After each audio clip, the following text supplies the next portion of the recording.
At least he doesn't spill it. Okay. I hope I clicked the record button. I honestly don't know. But I wanted to sit down and tell Knox's birth story. Do you see Mommy? Are you filming? I'm on the screen. Yeah? Do you want to come sit in my lap and be on the camera? No? Okay, you just want to be the filmographer? I wanted to sit down and film Knox's birth story because I never did that with Hezekiah, and I really wanted to. You're supposed to be my filmographer. Don't be messing with it. I had it perfect. Okay. I wanted to film Hezekiah's birth story so that I would always have it fresh on my mind, and then I just never got around to doing that. So I am 2.5 weeks postpartum, like almost 3 weeks postpartum. Thank you. Oh wait, he's 3 weeks old today. It's Wednesday. He was born on a Wednesday. Baby brother's 3 weeks old. So basically how it all started. Here. Hezekiah had a gymnastics class on Tuesday. And I guess it was Tuesday the 28th. I thought the baby was going to be coming on the 28th. That was the day that I guessed. Okay, my due date, keep in mind. You need help or are you happy? What are you saying? Help me. You got it. My due date was May 22nd. So my guess was that he was going to come April 28th. And he came April 29th. Anyways. Gymnastics was on the 28th on Tuesday. And I had just woken up and was like more swollen than I ever had been. And like I just knew that something was like different, you know? Didn't necessarily know for sure if the baby was coming, but yeah, I just knew that I couldn't do it anymore.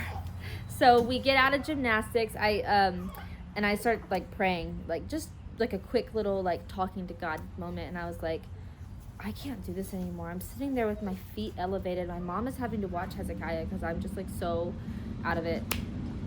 Also, right before I'd gotten to her house, I went and bought a pack of like breastfeeding electrolytes to help with milk production, and the back of it said not for use during pregnancy, and I was like whatever, so I drank it anyways, and I'm wondering if that's what put me into labor.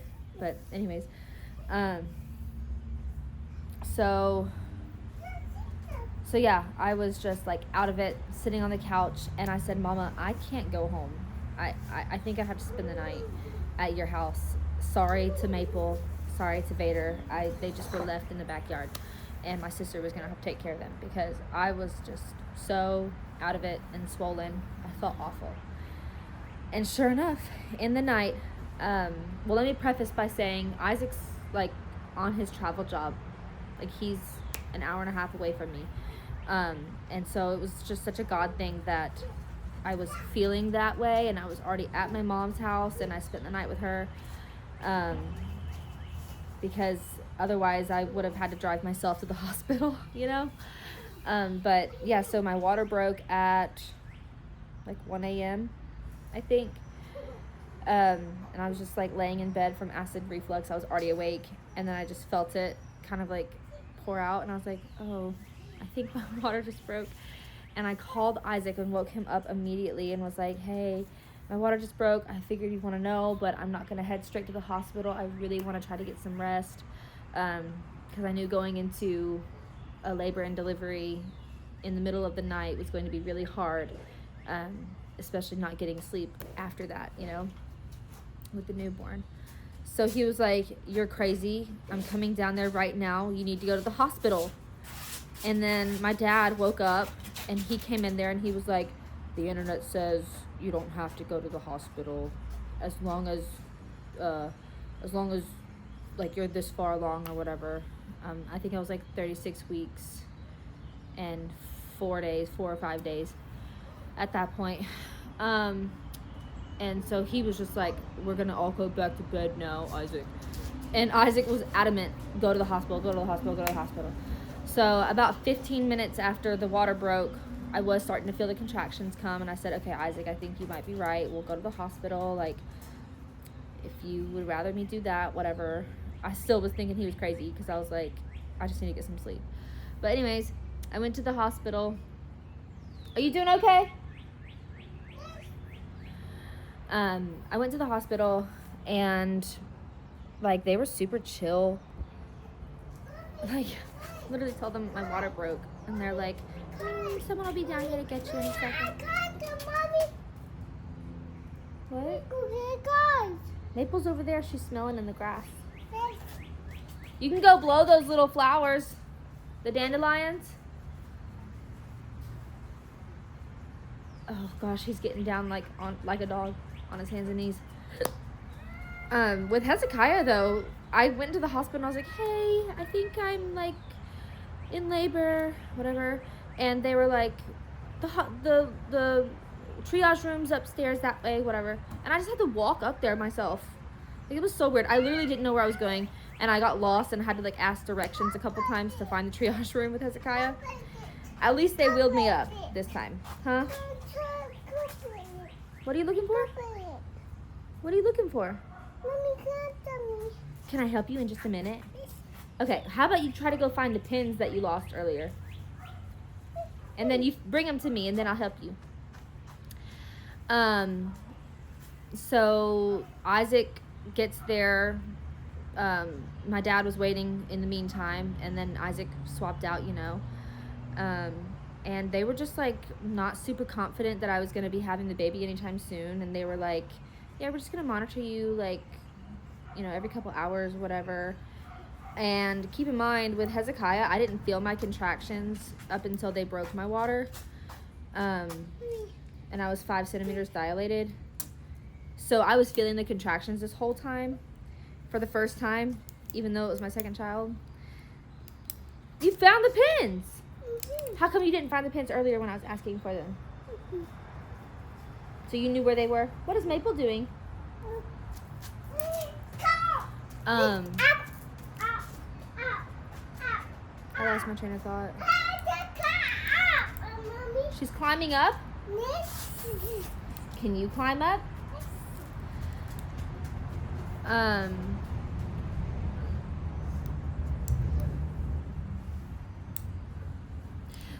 So anyways, I'm in the hospital, and I'm just laboring, and Isaac is like joking with me and like not helping the way I need him to help, which I think is funny now because he was just like all ADHD and doing his own thing. But like literally every time a contraction, huh?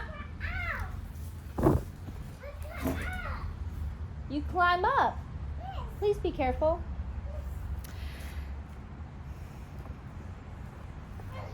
But every single time I would have a contraction, he would like joke and stuff. And I was like, Isaac, I told you before I even went into labor that you need to tell me to breathe. You need to like, I don't know. He wasn't doing it. So I eventually asked him if I could take a shower, a hot shower, because I just needed something. Like, I was so freezing cold in that room. It was awful. So I took a hot shower, and then shortly after I took a shower, they just got like unbearable. Like, it was getting really, really intense. And I was like, Isaac, I know I said I didn't want an epidural, but I can't do this anymore. I don't know if it was like 6 or 7 a.m. at this point. And I asked for the epidural. I always do this with Hezekiah. I asked for the epidural way too late, and it didn't kick in time. Like, I literally had Hezekiah 10 minutes after I had the epidural. But anyways, yeah, so I asked for the epidural, and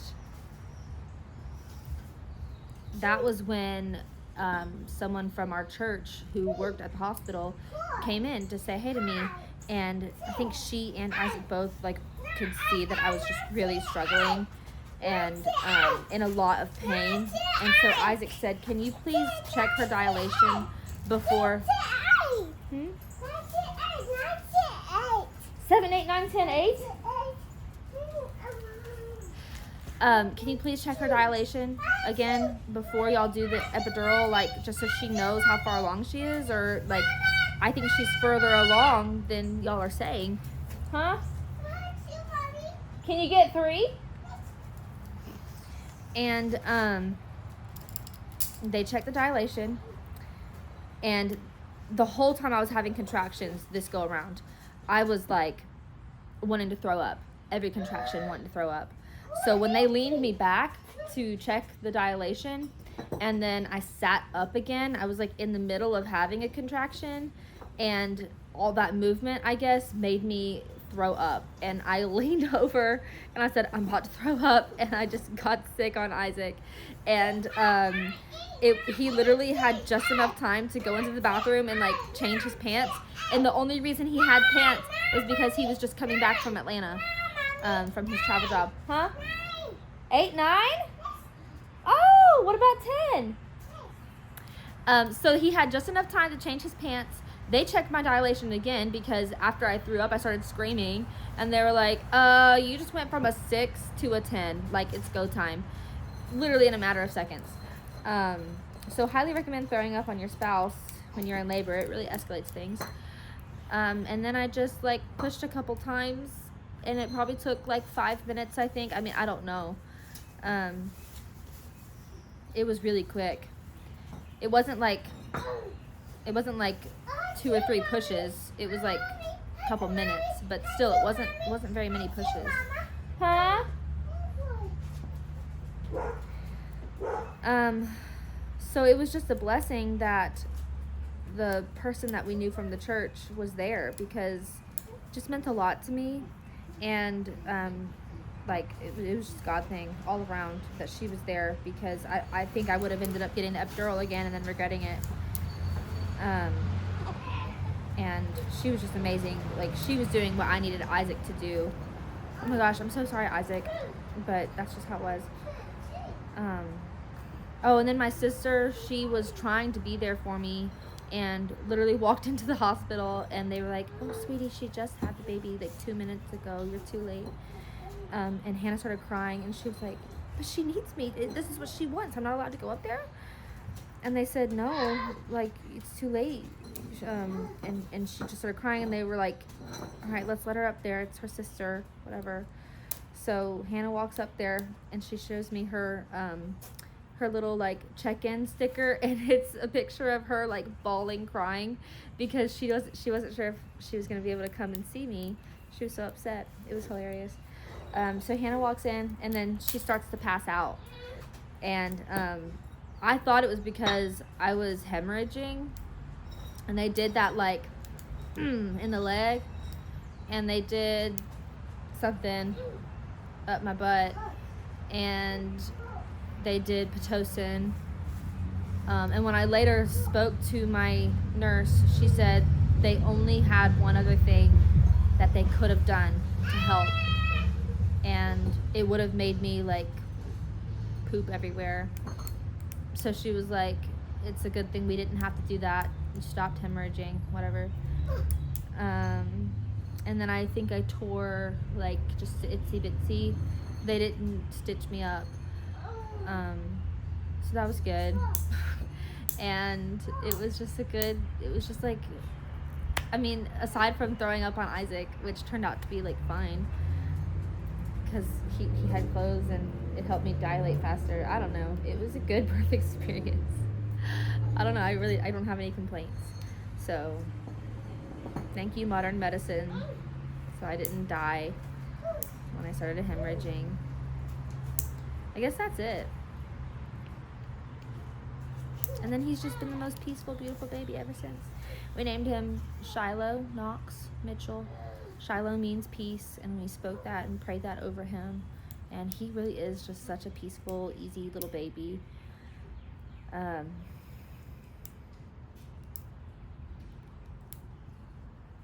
This is not part of like the birth story, but something really cool happened the other day too.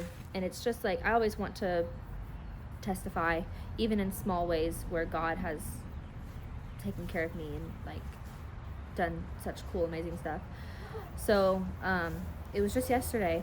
I wasn't feeling good again. I had like a migraine was starting to kick in, and it's because I haven't been out of the house in like 3 weeks, and he started swimming lessons.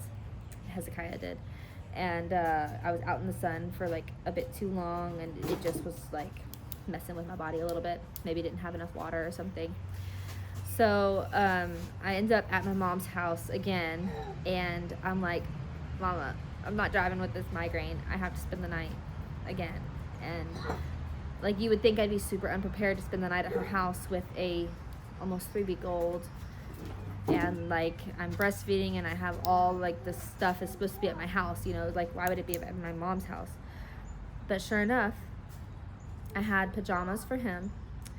I had my nipple shields, my silverettes, my Haka, 2 baby bottles, a swaddle,